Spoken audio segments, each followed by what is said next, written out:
그럼 불교랑 기독교 제일 다른 게 뭔 것 같아요? 불교를 잘 모르시구나. 예.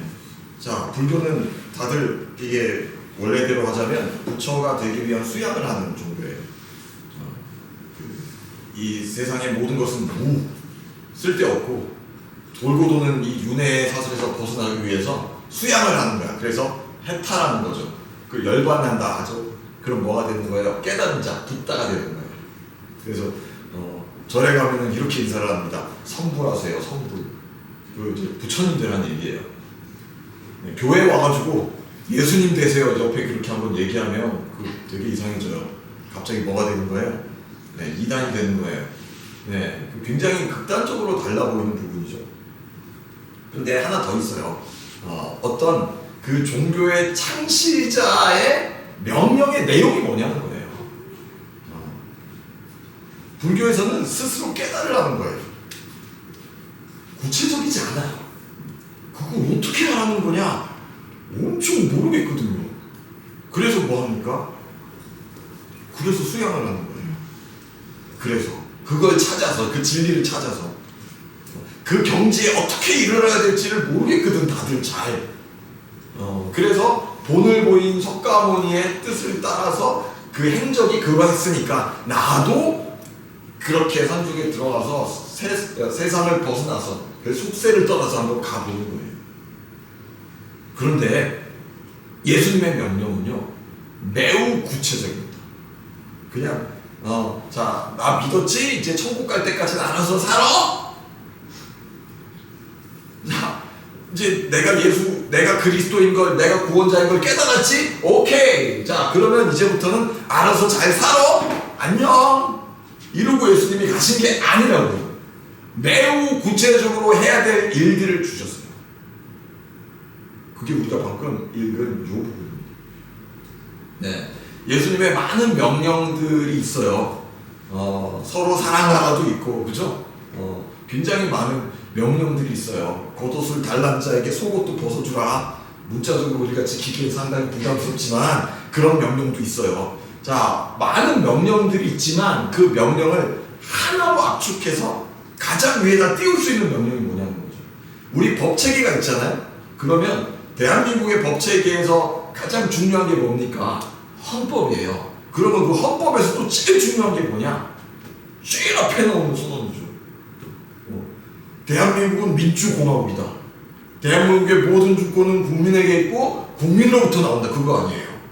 그게 있고 나서 거기에 따라서 다른 것들이 설명 가능하고 선언 가능한 거예요. 그러니까 예수님의 구체적인 명령에서도 가장 상단에 올라가는 명령이 있다는 거예요. 그걸 뭐라고 합니까? 지극히 높은 명령이라고 그래서 지상명령이라고 합니다.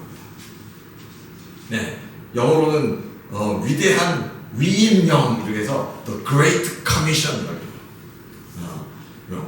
말이 복잡해요. 발음이 나쁘진 않죠, 제가. 네, 그 위대한 명령, 가장 높은 명령이라는 거예요. 교회사 2000년 동안에 이것은 이 교리적으로 이게 덜 중요하다 가르쳐 본 적도 없어요. 그런데 정말 신기한, 너무너무 신기하고 너무너무 괴상한 게 뭐냐면 교회사 2000년 동안에 이 명령에 목숨 걸고 달려본 교회도 몇 개 없어요. 신기하죠. 다른 건 다 해요. 봉사도 하고 막 하지 말라는 예배당도 막 뾰족뾰족 지어가지고 막 난리를 치고, 하지 말라는 전쟁도 막 예수의 이름으로 막 칼 들고 설치고 이런 미친 짓은 다 하는데, 정말 해야 될 예수님의 이 지상명령은 교회사 2000년 동안에 이걸 들고 뛴 공동체가 몇 개 보이지 않을 만큼 희소해요. 야, 이거야말로 사탄마귀의 일이 아니겠어요? 그러면 주님의 명령이 어떤 내용인가 한번 들여다보죠. 주님의 명령이 어떤 내용인가. 일단 이 명령을 주신 시점이 언제냐, 이게 되게 특별한 시점입니다. 지금 여기 명령을 주신 시점이 언제예요? 예수님이 그리스도로서 받아야 될 모든 고난 다 통과하시고 부활해서 제자들에게 40일 동안 나타나고 가르침 주시고 이제 마지막 가시면서 주시는 겁니다. 야, 이거 대단하다. 자, 여기까지는 내가 했다. 이제 앞으로는 너희가 알아서 해라가 아니라 이제부터 너희가 해야 될 일들은 이거야.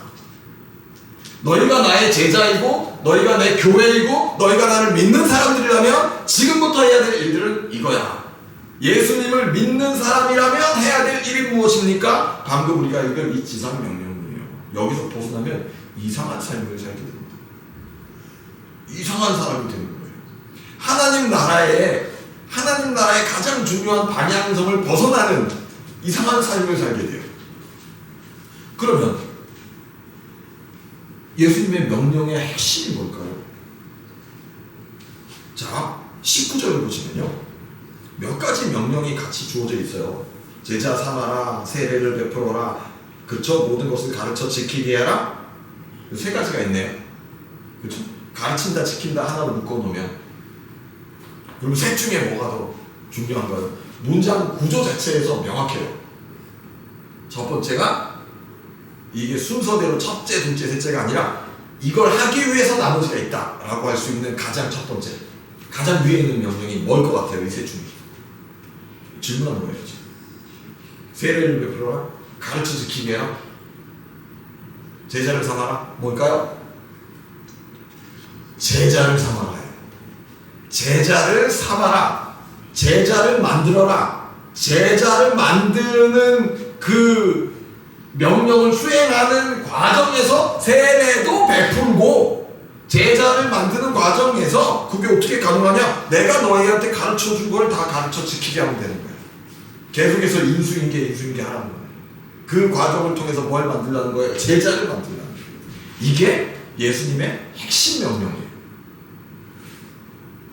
세례 받고 예수 믿고 이제 교회에 입문했다. 그 다음은 우리는 신앙생활을 어떻게 되었냐면, 교회라는 조직 안에서 뭐 성가대 봉사도 했다가 우리는 없지만, 주일학교 봉사도 했다가 이것도 우리는 없지만, 뭐 다양한 봉사를 해요. 그러면서 신앙생활이라는 것을 합니다. 뭐 거기서 더 나가면 뭐 이제 다양한 신교 모임도 있을 수 있고, 찬양팀 봉사도 있고, 다양해요. 할 수 있는 일들은. 그런데 그 일들은 다 무엇을 위해 있냐? 솔직히 교회 유지하라고 있는 거죠. 교회를 유지하라고. 그럼 교회는 왜 있어야 될까요?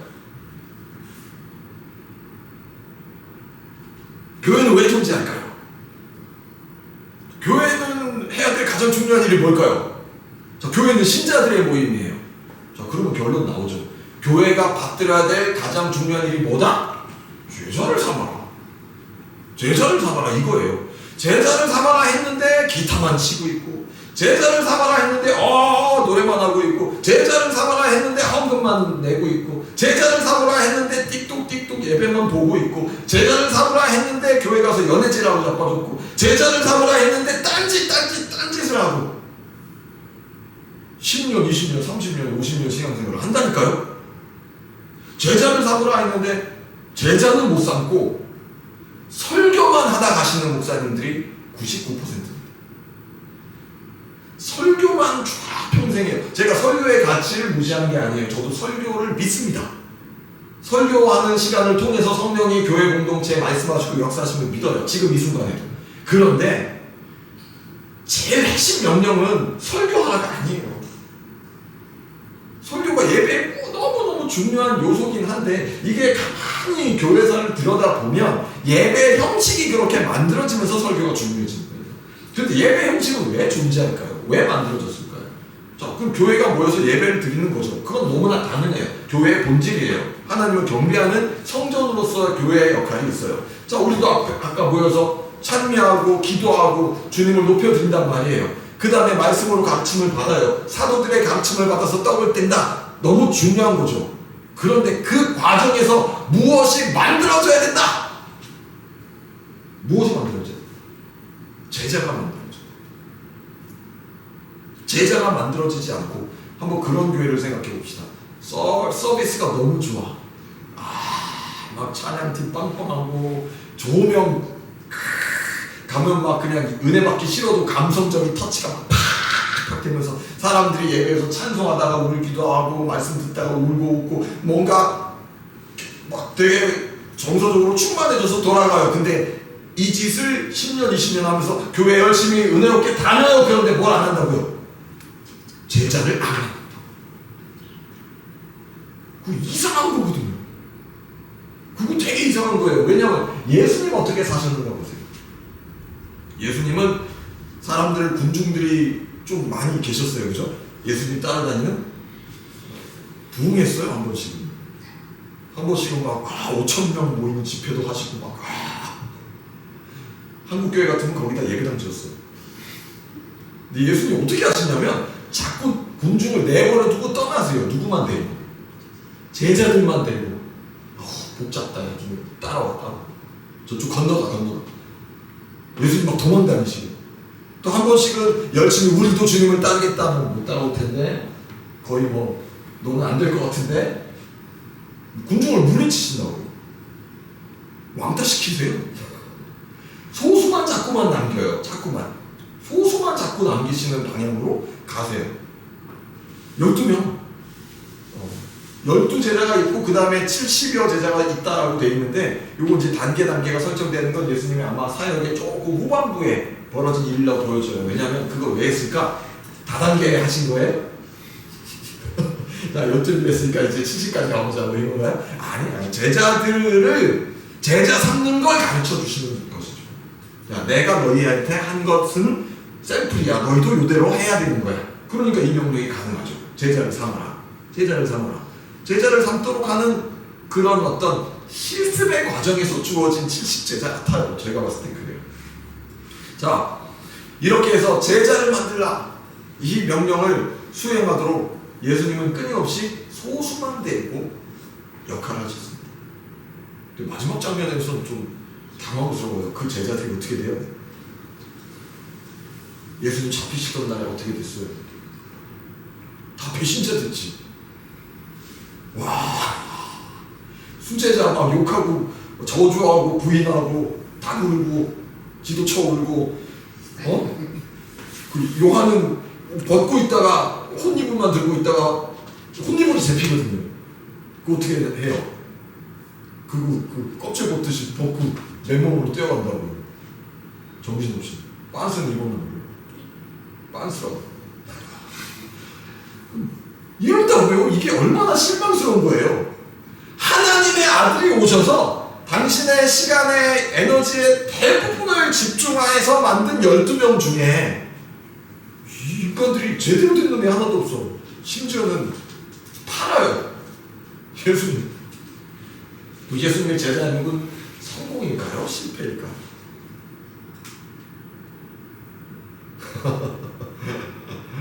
그 시점만 놓고 봤을 때는 대단히 처참한 실패 같은 느낌이 들죠. 그런데 부활하신 다음에 달라지죠. 예수님 부활하신 다음에 만난 제자들이 그 관계가 회복되고 깨닫기 시작하고 그 다음에 이 제자들이 성령을 받으면서 완벽하게 다른 삶을 살기 시작한단 말이죠. 진짜 예수님이 명령하신 것을 수행하기 시작해요. 뭐합니까? 제자를 삼으며 돌아다니고 집집마다 모임들이 형성됩니다. 제자를 삼으면서 돌아다니는 거예요.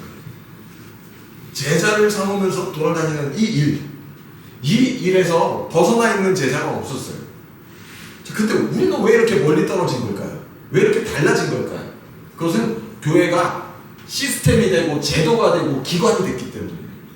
기독교인이야? 그러면 예배 드려야지. 예배는 어디서? 예배당에서. 예배는 누가 심네? 사제들이. 너는 뭐 하면 돼? 예배당 가서 기도하고 헌금 내고 교회에 협조하면 돼. 끝. 이렇게 된 거예요. 그렇게 4세기, 5세기가 지나고 10세기, 15세기가 지나고 16세기 종교개혁이 터졌단 말이에요. 자, 종교개혁을 통해서 개신교가 나와서 우리죠. 가톨릭과 우리의 근본적인 차이가 뭡니까? 가톨릭은 그 가장 결정적인 차이는 교회가 성경보다 권위가 있어서 성경에 없는 교리를 교회가 만들어요. 이거 잘못된 거잖아요. 그죠? 그래요. 우리는 반대죠. 성경이 더 권위가 있기 때문에 교회가 성경대로 가르침받지 않은 어떤 내용을 수행하거나 만들고 있으면 뭐 할 수 있어요? 비판할 수 있어요. 그래서 이 전통이 쭉 이어지기 때문에 지금도 그러해야 돼요. 개신교는 성경대로 되어지지 않는 일들을 보면 주의 말씀과 이건 다릅니다, 목사님. 주의 말씀과 우리 교회의 지금 가르침이 조금 어긋나 있습니다. 성경의 강조점들을 봤을 때 우리가 지금 너무 치우쳐 있습니다. 우리가 지금 조금 고쳐야 될 부분이 있습니다. 끊임없이 뭘 할 수 있어요? 개혁을 할 수 있어요. 개혁. 그 종교개혁은 그 한 번에 딱 끝나서 개혁된 교회가 뿅 만들어지고 그 다음 끝나는 게 아니라 이것은 DNA가 그렇게 장착이 돼서 끊임없이 성경을 통해 개혁되는 교회입니다. 그러니까 우리 교회도 원래 카톨릭이 아니잖아요. 제가 그런 사제가 아니잖아요. 제가 만약에 성경대로 가르치지 않고 성경대로 하지 않는다, 그러면 어떻게 하면 돼요? 같이 모여서 우리 교회 좀 이상한 것 같다, 움직이는 게 좀 이름이 성경적이지 않은 것 같다, 뭐 예를 들자면 뭐 바꿔야 될 것 같다, 뭐 그렇게 같이 수정될 수 있는 거죠. 할렐루야? 네, 그래요. 이거 민주적이다, 이거와 또 다른 거예요. 어떤 요새 교회들은 또 하도 목사의 권위에 오랫동안 눌려서 상처받은 사람들끼리 띵 모여가지고는 민주적 교회 하면서 정말 민주적으로 운영을 하는데, 교회는 뭡니까? 진짜 중요한 거, 사람들 다수에 의해서 끌려가면 그 조직이죠. 하나님의 말씀이 가르쳐지고 이루어지게 하는 게 교회죠. 그렇죠? 네, 뭔 얘기하다 잠깐 샜는데, 카톨릭과 우리의 결정적인 차이는 그거예요. 이거예요, 바로. 자, 종교개혁이 터졌어요. 그리고 계속 개혁해야 돼요. 근데 종교개혁이 일어난 이후 500여 년이 지나면서 개신교는 제자를 만들고 있나요? 개신교 성도들이 교회를 다니면서 1년, 2년, 3년, 5년, 10년 신앙생활을 하면 성장하고 성숙해서 또 다른 자들을 가르치는 사람으로 변화되어 있나요? 아니죠. 요게 너무 이상한데 누구도 이상하게 여기지 않는 이상한 지점인 거예요. 요게. 제가 우리 작은 교회지만 우리가 끊임없이 바뀌어가야 될 지점, 준비되어야 될 지점이 바로 이거라고 저는 확신합니다. 네. 자, 제자를 삼는다. 그러면 어떻게 되는 건가 한번 상상을 해보죠. 예수님이 12제자를 삼았어요. 자, 12제자를 3년 동안 만드셨어요. 자, 그리고 나서 12제자가 또 다른 제자들을 12명을 낳을 수 있다 생각해보죠. 이런 식으로 12 가잖아요. 12. 그러면 전 세계 모든 인구가 예수님의 제자가 되는 데까지 걸리는 시간이 50년이 안 된다니까요. 그때 왜 그런 일이 벌어지지 않았을까요? 안 했으니까. 안 했어. 이 기준과 이 가치를 우리가 잘 기억할 필요가 있어요. 정말. 제 신앙생활을 아까 쭉 앉아서 기도하다가 쭉 돌아봤는데 대략 그 세 덩어리로 현재까지는 나눠지는 것 같아요. 하나는 이제 예수님 믿고 성장하던 시기가 있어요. 처음 한 10여 년 동안 그때 뭐 했냐 보면 맨날 교회 가고, 교회 가면 제일 많이 했던 게 성경 공부 엄청나게 배웠어요. 네, 성경을 잘 배워야 돼. 그러면서 저도 성경을 배우다 보니까 가르치고 싶더라고요. 그래서 성경을 가르치기 시작했어요. 여러분도 그렇게 하시기를 바랍니다. 성경을 가르칠 수 있으세요. 아는 것만 얘기하면 되잖아. 아는 게 많이 없어도 아는 만큼만 얘기하면 되니까. 그럼 돼요. 아이들도 가르칠 수 있고 누구든 가르쳐줄 수 있어요. 한 구절만 딱 알아도 가르칠 수 있어요. 은혜 받은 한 구절, 내 인생 성경 구절이다, 그런 거 한두 개만 있어도 가르칠 수 있는 거예요. 네. 저는 좀 빡세게 성경 훈련하는 목사님을 만나서 성경을 열심히 배웠어요. 막 배우다 보니까 막 마음이 뜨거워져. 나도 가르치고 싶어. 그분처럼 닮아보고 싶어요. 근데 이분이 또 그런 기회를 막 열어주셨던 것 같아요. 청년들을 거의 1년 동안 막 빡시게 성경 공부시키더니 조금 이제 때가 된 것 같다. 여름에 고등부 수련회 우리를 다 교사로 막아놨어요. 교사로 막아놨어요.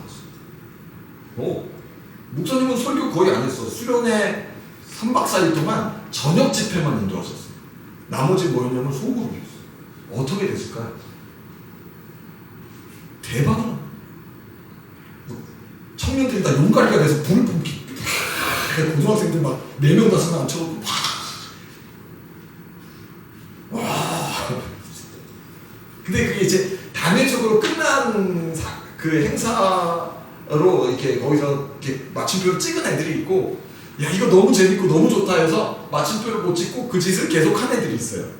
그 녀석들은 다 이제 목사 선교사가 돼 있어요.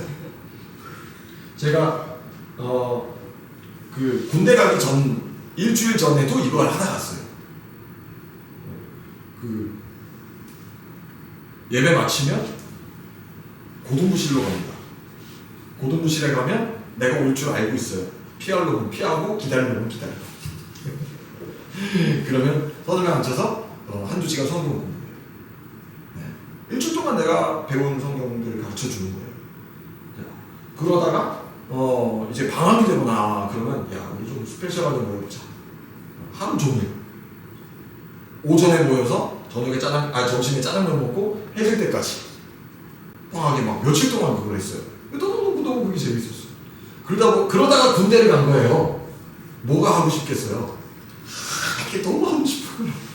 근데 군대에서 그럴 기회가 주어지지 않죠. 전혀 주어지지 않아요. 그래서 휴가 나왔을 때 뭐 했을까요? 와우. 그러다가 이제 말년휴가 나올 때가 휴가가 좀 길었던 한 열흘 정도 나왔던 기억이 나는데, 그때 딱 타이밍이 그 고3 애들이 수능 마치고 어리버리하고 있을 타이밍이에요. 아 이들 누구 타락한다. 얘들 벌써 이렇게 되면 술 먹기 시작하고 타락한다. 그래가지고 나 누구 선배 누군데 나 이제 이번에 휴가 나가니까 걔를 싹 다 집합시켜. 옛날 그 교회가 그 분위기가 되거든요. 그러면 그 제 밑에 애들이 이제 청년부 막 이제 1학년 2학년 된 애들이 고등 후배들한테 야 대선배님 오신다. 니네 모여라. 싹 집합시켜놨어요. 고3 애들. 그 나중에 이제 몇 놈은 도망가긴 했는데 3박 4일 동안 로마 수업을 시켰어요. 제가 24살 때지. 그때 거기 쭈그리고 앉아서 은혜를 받기 시작한 그 녀석이 여러분이 상당히 알고 계시는 그 임종현이라는 친구예요. 지금 티니지 선교사가 있습니다. 그 전까지는 불신자 거기 불신자로 들어갔다니까. 거기는 예수님 믿고 달라진 거죠. 그러니까 제가 신앙생활 첫 번째는 그런 성장기였어요.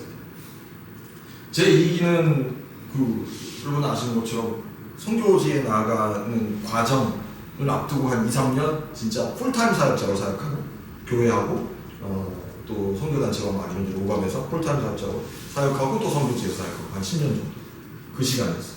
그리고 그 시간 동안 뭘 했을까? 배운 대로 했어요. 배운 대로. 뭐랍니까? 성경 가르쳐야죠. 러시아 갔을 때 제일 힘들었던 게 뭐냐면 성경 가르쳐주고 싶어 미치겠는데 말이 안 돼. 그 답답함은 이루 말할 수가 없었어요. 굉장히 괴로웠던. 그래서 언어가 어느 정도 좀 설이 익은 상태에서 뭘 시작했다? 성경 공부 시작했어요. 맨날 하고 다녔던 게 그거예요. 근데 그때는 설교 한 편을 준비하는데 닷새가 걸렸어요. 7시간, 8시간 러시아어 공부하고 사전 찾고 문장 만들고 썼다 지웠다 하면서 5일 동안 그 짓을 해서 설교문 하나를 써. 그 다음에 이걸 최대한 외워. 되도 않게. 그 다음에 원고 보고 이러고 있으면 떠듬떠듬 외국인이 설교가 잘 안 된다고요.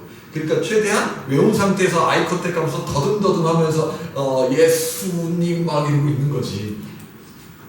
그러면 이제 저기 몇 명 앉아있는 우리 옛날 러시아 교회 시작할 때 분위기 되게 비슷한데 몇 명 이렇게 쭈그려 앉아가지고 뭔 소린가 듣다가 또 못 알아들으면 좋다가 또 어느 순간에 또 듣고 막 이렇게 빵긋빵긋 웃다가 그러다가 어느 순간 저도 잘 전달이 되기 시작하고 또 앉은 사람도 이제 적응이 좀 된 거야. 제가 아무리 개떡같이 말해도 알아들어요. 근데 더 신기한 건 제가 막 답답해하는 막 이걸 전달하고 싶을 때 그게 안 돼서 답답해할 때 있잖아요. 언어가 잘 안 될 때. 그럴 때 우리 또 이 성도님들이 그걸 또 귀신같이 알아서 옆 사람한테 알려주고 있더라고요. 그러니까 목사님 말씀은 지금 자동으로 전달이 또 막 돼요. 신기한 일이죠. 제자를 삼는 일들. 교회가 모여서 말씀을 가르치면서 제자를 삼고 어떻게 살아야 되는지에 대한 깊은 고민을 공동체가 같이 갖는 거예요. 그게 두 번째 시기였던 것 같습니다. 세 번째 시기는 이제 여러분이 거의 저를 아시는 부분이죠. 한국 와서 한 10년 정도 넘는 시간 동안 뭐 시도하고 자빠지고 시도하고 자빠지고 시도하고 자빠지다가 생글하고 이러고 있어요. 다시 이제 기도하면서 하나님 제가 이제 뭐 연단과 하나님의 뭐 준비 과정이 조금 되신 거면 제가 좀 요거 원래 하던 거 좀 하겠다고 원래 하던 거 좀 하고 싶습니다. 아까도 앉아서 그렇게 기도했어요. 뭐예요? 원래 하라고 하신 일 제자 삼는 거. 여러분 이게 얼마나 강력한 일인지 몰라요.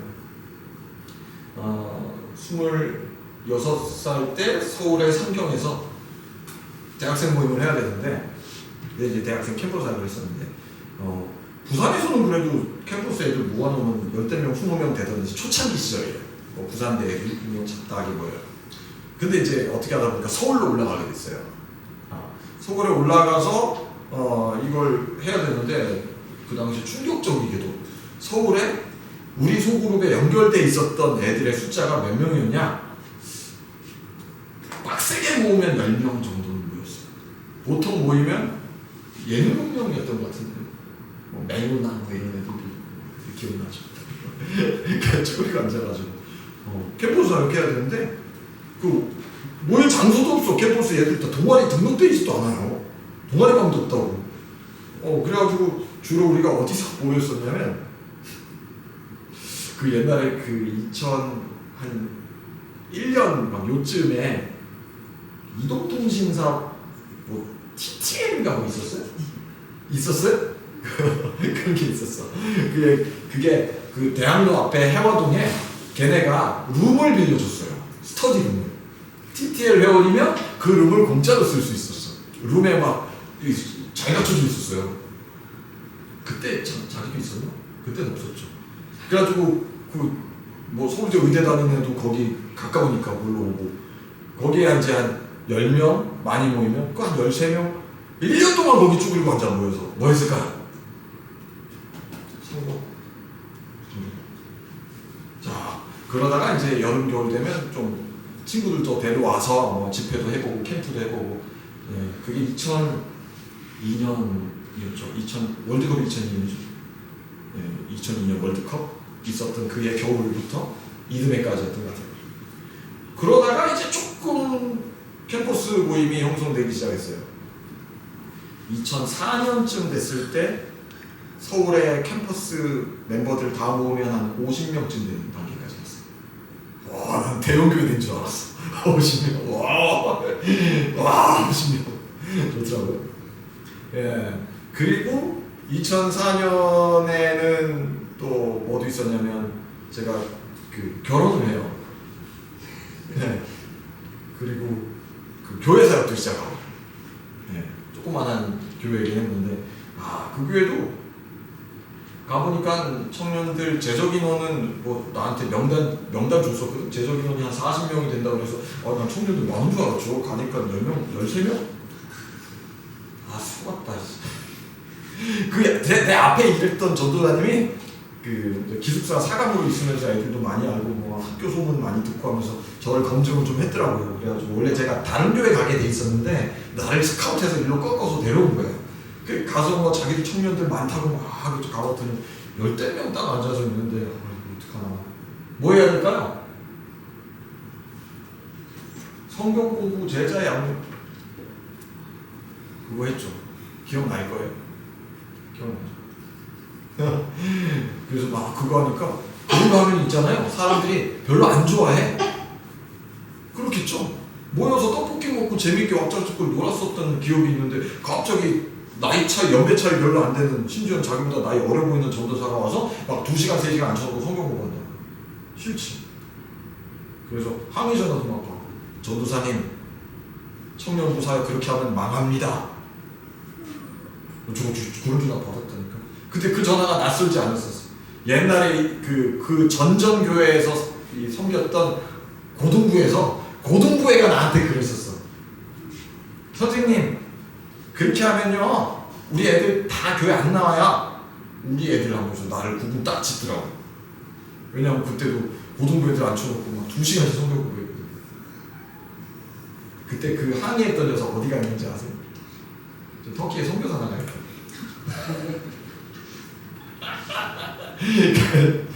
왜냐하면 지는 그렇게 얘기하길래 3개월 뒤에 또 애들이 싫어하면 그때는 안 할게 했는데 3개월 뒤에 애들 막 20명 30명 모여가지고 선교 공부하고 싶어요.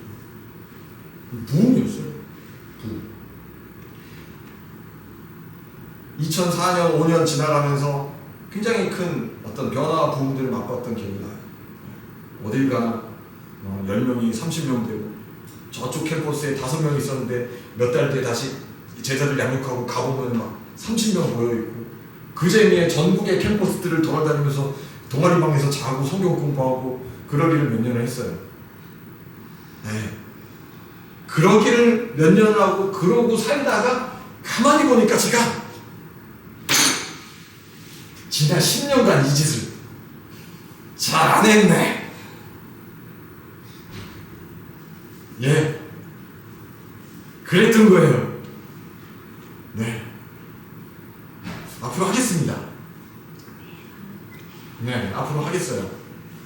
그래서 네, 예배가 좀 길어질 수도 있고 가끔씩 또 안 하던 일들을 막 하게 될 수도 있는데 중요한 건 뭐냐면 여러분들을 그냥 더 빡세게 제 말을 귀 기울여야 되는 더 많은 시간을 그렇게 앉아 있어 주셔야 되는 청중으로 만들겠다가 아니에요. 여러분도 또 다른 사람들에게 복음을 가르칠 수 있는 사람 만드는 것이 제 부르심이다라는 생각을 번쩍 하게 됐습니다.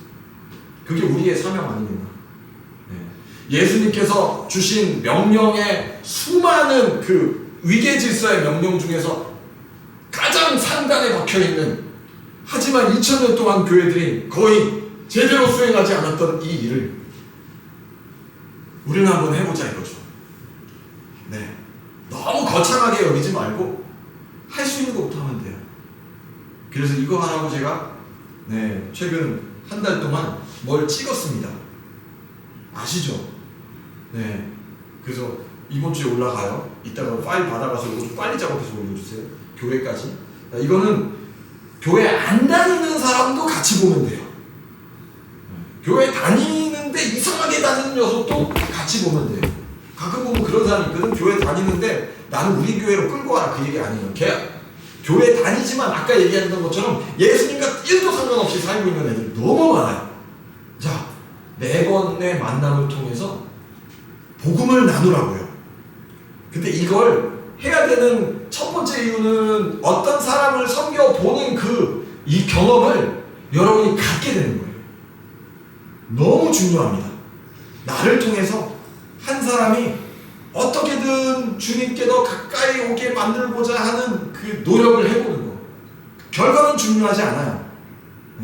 적어도 확실한 건 이거 한다고 해서 원수로 친구관계 쫑나진 않아요. 절대로. 이런 그지 같은 걸 나한테 알려주다니 앞으로 너하고는 손절이야!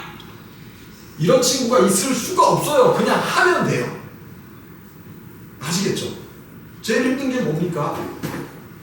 사실은 앉혀놓고 성경 펴놓고 뭔가 얘기하는 게 제일 힘들어요. 안 해보신 분들의 입장에서는 그게 처음에 안 나간다고. 그러니까 어떻게 되는 거예요? 영상으로 운을 띄워주는 거예요. 타픽을 딱 던져주는 거예요. 그 다음은 알아서 하면 되는데 그것도 제가 보신 분들 알겠지만 성경 구절을 최대한 인용을 안 했어요. 왜 그랬을까요? 토크예요. 편하게. 종교적이지 않은 분위기로 성경 여기저기 뒤적여 가면서 이 말씀은 이 뜻이고 저 말씀은 이 뜻이야 이런 식으로 하는 게 아니라 그냥 내가 지금 현재적으로 알고 있고 믿고 있는 예수님을 현재적인 상태 그대로 같이 나누라는 거예요. 제가 아직 많이 부족했어요. 제가 아는 게 부족하고 저도 아직 예수님 잘 못 믿는 것 같은데 그러니까 하고 그러니까 그러니까 내가 준비된 다음에 할게요. 어느 세월에 자 우리 세월 많이 보내봤잖아요. 세월 더 간다고 내가 더 좋아질 것 같아요? 영성적으로 내년 되면 막 갑자기 더 예수님을 심하게 많이 닮아있을 경지에 이르는 우리 좌우에 그렇게 좀 얘기해 주세요. 내가 너를 안다. 나는 안다. 네. 자, 그냥 시작하십시오. 네. 자, 예수님의 이 지상 명령이 오늘 우리에게 주어진 명령인 줄 믿습니까? 아멘. 자, 그렇다면 우리도 제자를 삼는 일에 뭔가 시작을 해야 되는데 그걸 어떻게 해야 될지 잘 모르겠어요? 네, 저도 이걸 어떻게 우리 교회에 어떤 프로그램으로 만들어야 될지 잘 모르겠어요. 그래서 할 수 있는 게 뭘까 가만히 찾아보니까 영상 찍어서 이걸 들고 다니게 하면 되겠구나. 간단했어요. 네, 이걸 반복하십시오. 그러다 보면 뭐가 생기냐면 영상 안 틀어도 되려고 볼 거예요. 할렐루야! 이제 이거 뭐 조작밖에 우리 전 목사님 쭈글쭈글하는 막 쓸데없이 콧물 흘리고 막 그런 거 말고 그거 나 그날 그걸 찍다가 나 진짜 감동이 막 와가지고 울컥했는데 하필이면 콧물이 반짝반짝하더라고 카메라에. 좀 모자이크 처리 했어요? 안 했죠 또. 사실대로. 극사실주의. 하여튼 나 이거 그대로 가는 건데 제 말은 그거예요. 이게 내 메시지로 바뀌어가요. 내 메시지로. 그러니까 이 프로그램이 30분 영상 보고 나면 뭐 하도록 되어 있냐면 내 얘기를 하게 돼 있어요. 자연스럽게. 내 편이 다 그래요. 그러면 이제 이 메시지를 이어서 내가 내 얘기를 하잖아요. 이걸 반복하다 보면 뭐가 되냐면 이 메시지도 내가 하고 내 얘기를 하게 돼 있어요. 나는 이걸 훈련시키고 싶어요. 네. 제가 사용리 훈련을 CCC에 있으면서 받았거든요. 옛날에 한번 영상으로 봤잖아요. 그거 진짜 빡세게 많이 했어요. 몇백 명이 뭐야? 한 2,000명은 한 것 같다니까 진짜. 네. 지금도 제 러시아어 성경에는 러시아어 사용리가 끼워져 있어요. 그런데 그걸 반복하다 보니까 나중에는 뭐가 생기냐면 굳이 도움받지 않아도 대화하면서 이 사람에게 무슨 얘기를 해주면 좀 더 하나님에게 관심을 가지겠다라는 느낌이 와요. 그 얘기를 해주는 거예요. 그냥. 되게 낚시질 비슷해요. 낚시는 한 번도 안 해봤지만 뭐 얘기 들어보니까 풀었다 조였다 한다 하더라고요. 근데 간접 경험으로 제가 대단한 낚시 경험이 있어요. 노인과 바다. 5m가 넘는 청새치를 잡는 산티아고 할아버지의 그 이야기를 제가 한 100번은 가르쳤으니까 그 정도면 간접적인 낚시 경험은 좀 가진 거 아닐까. 근데 확실한 건 고기가 힘 빠질 때까지 이 밀당하는 게 이게 보통 일이 아니겠다. 근데 예수님 뭐라고 그랬어요? 내가 너희로 사람 낚는 어부가 된다 하셨잖아요. 그죠? 그런 개념이겠죠. 이게 그렇게까지 딱 정확한 비유로 떨어질지 모르겠지만 적어도 우리가 낚아야 될 건 우리가 하나님 앞에 가지고 와야 될 건 무언가 나를 통해 영향을 받고 있는 그 사람들이 아닐까. 여기서는 우리 한 명도 자유로울 수 없다라는 말씀을 드립니다. 그래서 이걸 기도합시다. 내가 내 문제만 가지고 꽁꽁꽁꽁 예배 와서 기도하고 다시 의심했다가 다시 믿음 회복하고 돌아갔다가 또 일주일 동안 박살나서 또 힘들었다가 교회 와서 회복되고. 자, 이것도 신앙생활의 중요한 부분이에요. 루틴이니까 하게 돼요. 그런데 달라집니다. 내가 어떤 사람들을 어떤 공동체를 구체적으로 가르치고 양육하고 키우다 보면 뭐가 더 중요해지냐면 그 사람의 일이 더 중요해져요. 내 문제가 아니에요. 그럼 거기서 벗어나야 돼요.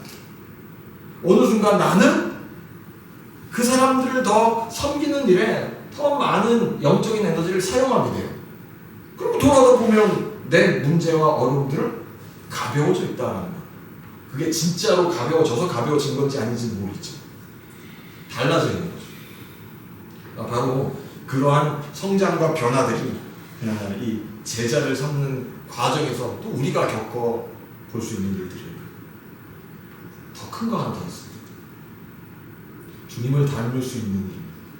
제자를 삼으면요. 제자를 삼아보면 더럽게 말 안 듣습니다. 내 기대와 너무 달라요. 나는 분명히 이렇게 되고 이렇게 돼서 저렇게 되면 이 사람이 이렇게 반응해 줄 줄 알았는데 전혀 아니에요. 네. 그리고 나는 더 많은 시간과 에너지를 이 사람을 위해서 지금 쓰려고 하는 건데 별로 고마워하지 않아요. 나는 더 많은 사랑을 실천하고 싶은데 별로 그것을 필요로 하지 않는 있는 것 같은 그런 느낌으로 저를 대해요. 근데 그게 예수님 닮는 거랑 무슨 상관이냐? 우리가 주님을 그렇게 대하는 세월이 얼마였는지를 한번 생각해 보세요.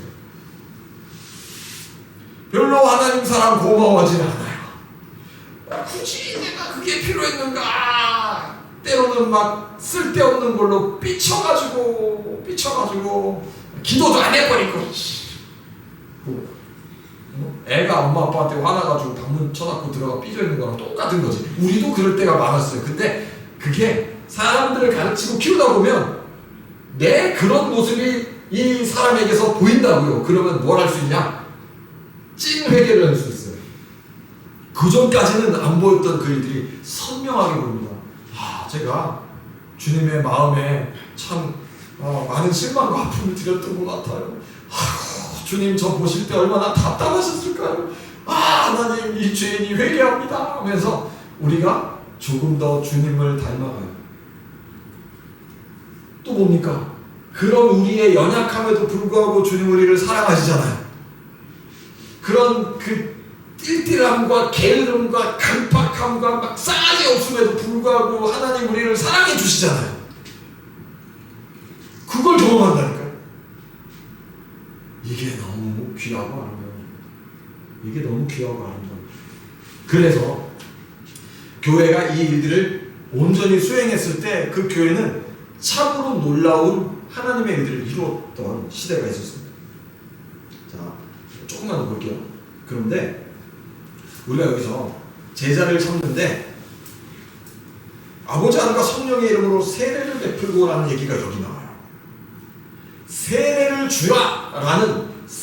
주라라는 명령이 예수님의 가르침에 있는 유일한 부분이에요. 놀랍죠? 교회는 2000년 동안 세례를 줘왔어요. 세례를 주라는 명령이 여기만 있다고, 이 문장에. 교회는 2000년 동안 세례를 줘왔다고. 그럼 또 이상하지 않아요? 너무 신기하죠? 아니 어떻게 제자를 삼으라는 더 위에 있는 명령은 싹 지워버리고 연락에 세례만 줬을까?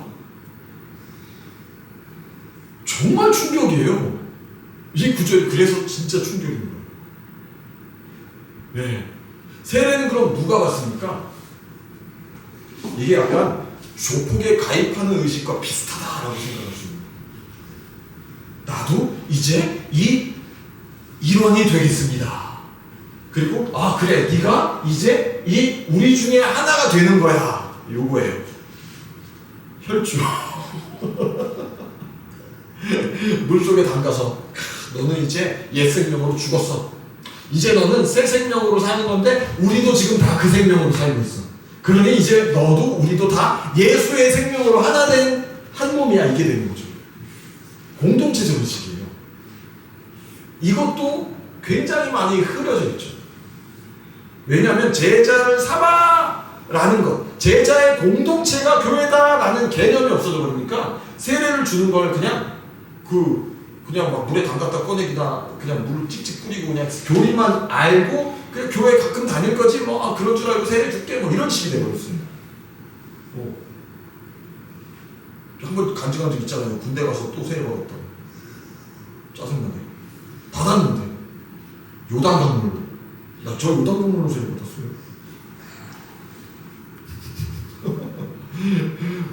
혹시 몰라 우리 승진이 세례 받아야 되는데 저거 세례를 줘야 되나 말아야 되는지 공동체적으로 한번 검증을 해보고요. 작년보다는 많이 좋아졌어요. 신앙도 진지해지고 고민도 하고 우리 전사님들이 한번 확인을 한번 해주시고 될 것 같으면 물에다 한번 집어 넣어버리죠. 네, 그래요. 기본적으로 저희 교회는 아마 이제 침례식을 하는 쪽으로 거의 얘기가 많이 되고 있는데 침례교는 아닌데 우리는 침례를 요새 침례교 아닌데 참여주는 교회들 많더라고요. 하여튼 세례를 주라 이게 그런 의미예요. 공동체적인 하나가 되는 거예요. 자 그리고 또 이거 잊어버리면 안 되죠. 19절에 이 일을 제자를 삼고 세례 주는 일을 어디까지 하고요? 판타타 에프네 이렇게 되어 있거든요. 모든 족속, 모든 민족 단위로 다 들어가서 이걸 하는 거죠. 이 이야기는 여러분이 최근에 많이 들으셨기 때문에 또 저도 많이 얘기한 적이 있기 때문에 오늘 이것을 길게 얘기하지는 않는 거죠. 우리는 확실한 건 선교하는 교회가 아니면 존재할 이유가 없습니다. 그거 하려고 지금 여기 모였어요. 조금이라도 더 선교사들 도와주고 파송하고 우리 중에 한 놈도 보내버리고 막 선교하는 교회로 돼서 우리 저 며칠 뒤에 가요. 우리 영주 형제가 터키인가 요르단가 터키가 터키 그래요. 기도합시다. 짧은 기간이긴 한데 그 시간들을 통해서 모르죠. 하나님이 거기에 부르심이 있는지 그럴 수가 없죠. 만약에 열을 갔다 와서 터키에 뼈를 묻어야 될 것 같습니다 하면 우리가 기꺼이 해요. 네, 그래요. 중요한 건 뭐예요? 선교사가 돼서 모든 족속으로 간다고요. 가는 것까지도 힘든 일이지만 거기서 뭐 하라고 예수님 명령하셨어요? 제자 삼는 거. 근데 문제는 이거예요. 선교사 훈련을 받는 과정에서 제자를 안 삼아봤네? 그러니까 자기 언어와 자기 문화 안에서 또 제자를 못 삼아본 사람이 타문화 타원어로 제자 삼기가 쉽겠어요? 그럼 그 사람은 왜 그렇게 됐을까? 교회 공동체가 제자 삼는 일을 안 하고 있잖아. 이게 다 지금 꼬여있는 거예요. 태생적으로 교회가 제자 공동체이고 제자 삼는 일을 하고 있다면 우리 공동체에서 성장하는 사역자들은 잠재적 사역자들은 적어도 이 일을 해본 사람들이죠. 그게 타 언어와 문화로만 장착되면 스위치만 바꾸면 거기서 그 일을 하면 되는 거죠. 그러니까 이게 너무 본질적인 일이에요. 본질적인 일이에요. 그런데요, 이걸 하는 게 쉬울까요? 어렵다니까요. 어려워요. 내 시간과 물질을 떼야 돼요. 시간만 떼면 안 돼요. 시간을 떼면 물질 떼게 돼 있습니다. 그러니까 어떤 사람을 만나서 그 사람에게 복음을 얘기하고 하나님 얘기를 하려면 시간을 내야지. 당연하죠. 시간을 내야 돼요. 근데 그 시간도 걔 시간에 맞춰줘야 되잖아요. 내가 너한테 하나님 얘기 좀 하고 싶은데 내가 수요일밖에 시간이 없는데 너 수요일 8시에 나올 수 있니? 내가 정말 중요하게 너한테 하고 싶은 얘기들이 좀 있는데 너 언제 시간 되니? 언제 시간 되니? 있잖아. 그럼 걔가 난 이날밖에 안 되는데 그러면 이날 어때? 걔 시간에 내가 맞춰서 그 시간 써야 돼요. 그렇죠? 그리고 OTT 덜 봐야 돼요. 제발 좀 덜 보세요. 그렇게 많이 보는 겁니다. 유튜브 좀 덜 보세요. 네. 너 아멘 하려고 안 하시는데 이 주제로 한번 빡세게 설교 한번 해야 될 것 같아요. OTT가 이게 그래요. 네, 그렇죠. 시간을 써야 돼요. 또 앉혀놓고 자, 내가 너한테 이 귀한 메시지를 했으니 밥은 네가 싸. 되겠어요? 안 된다고요. 안 된다고요. 그러니까 그거 해야 돼 또. 네. 그러면서 또 마음고생도 해야 돼. 마음고생도. 얘가 오늘 나올까 안 나올까 오늘 어떨까 내가 이거 해주면 얘가 지금 어떤 반응일까 또 막 하면서 막 노파심도 있고 조바심도 치고 막 기도하고 막. 근데 그 과정이 하나님이 기뻐 받으시는 귀중하고 아름다운 제사 같은 거예요. 이걸 그래서 그 사람이 어떻게 반응할까 생각하지 마시고 이걸 할 때 뭐라고 생각하는 거예요? 하나님께서 받으시는 가장 기뻐하는 예배다라고 생각하세요. 내가 버벅버벅하고 막 좀 잘 안 되고 괜찮아요. 그 모든 과정이 하나님 보셨을 때는 진짜 예쁜 거죠. 야, 네가 좀 이제 좀 야 하나님 나라의 일들 안에 들어와서 어떻게든 하려고 하는구나. 그 마음이 너무 귀하다. 그런 거죠. 그런 거예요. 그러면 좀 덜 긴장할 수 있어요. 결과는 누구한테 맡겨야 돼요? 결과는 내 책임 아니에요. 나는 하나니까 하는 거고, 하나니까 하는 거고, 결과는 내 책임 아니에요. 자, 물론 잘해야죠. 내 책임 아니니까 대충 막 그냥. 그러면 안 되죠. 온 마음과 에너지를 다해서 한 사람을 정말 잘 섬겨보는. 그러면서 그 결과는 또 진지하게 하나님께 맡기는 거죠. 그런 간증을 들은 적이 있어요. 어떤 선교사님이 이슬람 지역에 가서 10년 동안 한 명 제자 삼기도 힘들다는데 1년 만에 한 명 만나서 제자 삼아버렸어요. 그래서 내가 난 좀 급이 달라 막 이러고 있었대요. 근데 나중에 알고 보니까 이 현지인이 터키인이라고요. 이 현지인이 영국에 유학을 갔다 왔는데 영국에 유학하는 동안 같이 그 하숙집에서 이렇게 하숙을 했는데 그 하숙집 주인들이 크리스찬이에요. 얘는 무슬림이잖아. 내가 예수님을 믿었으면 좋겠어. 근데 자기들은 전도할 방법을 잘 몰라. 또 얘가 여기서 예수님 믿어 또 교회에 데려다니기가 좀 쉽진 않아. 그래서 뭐만 했냐면 기도하고 쭈뼛쭈뼛 다 전달은 잘 못했는데 결국은 타이밍 놓치고 얘는 유학을 끝내고 돌아갔어요. 그래서 이 부부가 뭐 했냐면 10년을 기도했대요. 10년을 걔 이름을 불러가면서 기도했는데 얘가 선교사를 만나버렸네. 예수님의 얘기를 듣는데 뭐 믿어버렸네. 나중에 이 선교사님이 이 스토리를 알고는 하나님 앞에 엎어졌다는 거지. 그래요. 우리 주님이 역사하시는 방법은 다양해요. 중요한 건 뭡니까? 진실하게 그 사람을 대하려고 하는 거예요. 그러면 얘가 어색하잖아. 원래 안 이랬던 애가 평소에 막 나랑 막 놀던 애가 갑자기 뭐 하나님 얘기하면 되게 이상하고 어색하거든. 그런데 진심은 통해요. 진심은.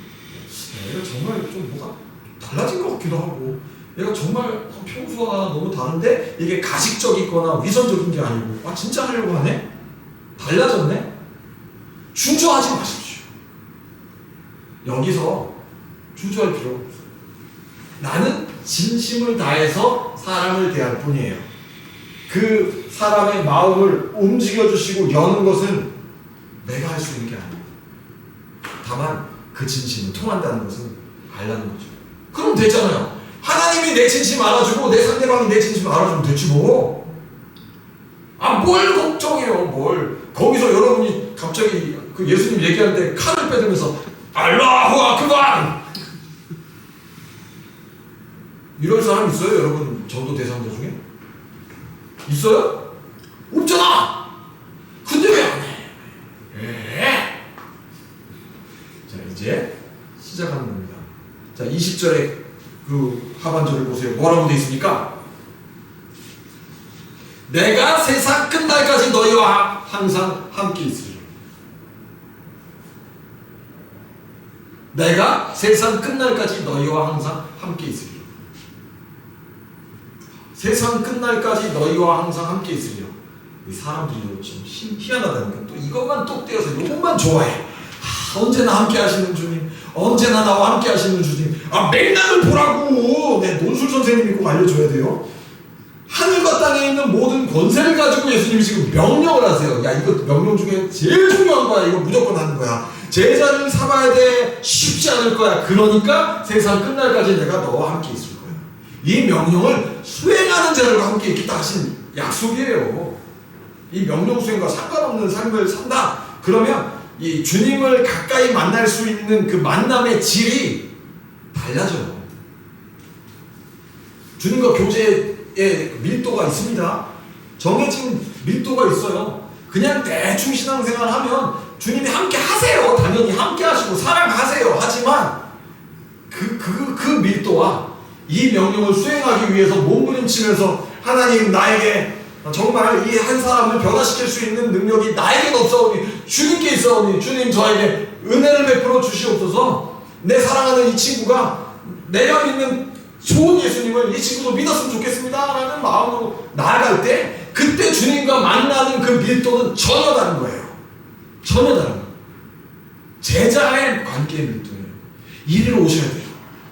이리로 넘어오셔야 돼요. 그러면 너희와 항상 함께 있다라는 것을 우리가 알게 돼요. 더 가까이 그 강렬하게 주님을 경험하게 될 줄 믿습니다. 진짜 마지막으로 세상 끝날까지는 왜 여기 박혀 있을까요? 세상 끝날까지는 왜 여기다 이거 박아놨을까요? 문맥상 보세요. 어떤 명령을 주면서 세상 끝날까지 함께 있을 거야. 자, 그러면 우리는 여기서 아무리 못해도 두 가지는 명확하게 끌어낼 수 있죠. 그죠? 첫 번째는 뭐겠어요? 첫 번째는 뭐냐? 자, 이것이 내가 끝까지 해야 되는 내 평생의 끝일지, 내가 주님께 갈지, 주님이 내게 오실지, 그 끝이잖아. 세상 끝이 나는 것이 예수님의 말씀 속에서 이 끝은 당연히 어떤 종말적인 끝일 거예요. 그런데 그 종말적인 끝까지 못 가고 내 인생 끝날 수 있잖아요. 어쨌든 끝이잖아. 그 끝까지 내가 해야 될 일이다 라는 거예요. 이건 평생에 해야 될 일이다. 은퇴는 없다. 예수님 믿기 시작한 순간부터 내 인생이 끝나고 세상이 끝나는 날까지 하는 거다. 명령을 주어지면서 끝을 얘기했으니까 맥락이 이렇게 되죠. 또 하나는 뭘까요? 바로 이 세상 끝의 일들과 이 교회의 사명이 세상 끝까지 가는 일인데 그것이 바로 이것이다라는 거죠. 그러니까 이 땅에 존재하는 교회는 세상이 끝날까지 이제 이 땅에 존재하면서 주님의 명령을 수행해야 되는데 그 명령이 이거다라는 또 다른 강조의 멘트일 수 있어요. 그러니까 이렇게 세게 얘기를 할 방법이, 이걸 다르게 해석할 방법이 없어요. 지금. 그렇죠? 이것은 우리가 문자적으로 수행해야 되는 주님의 명령이라고 믿습니다. 네, 그래서 할 수 있는 것부터 해봅시다. 할 수 있는 것부터. 미루지 마세요. 몇 달 조금 준비 좀 하고요. 이거 바로 해야 돼. 바로. 그냥 하는 거예요. 자, 정 만나서 못하겠으면 유튜브 링크라도 보내고 전화라도 해.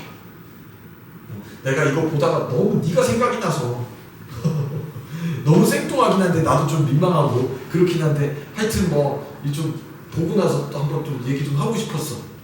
보낼 수 있죠. 언제 밥이라도 함께 하자. 낯선러진 관계들을 다시 복원하시고 여러분 안에 이런 변화의 일들이 일어났으면 좋겠습니다. 같이 한번 기도했으면 좋겠는데요.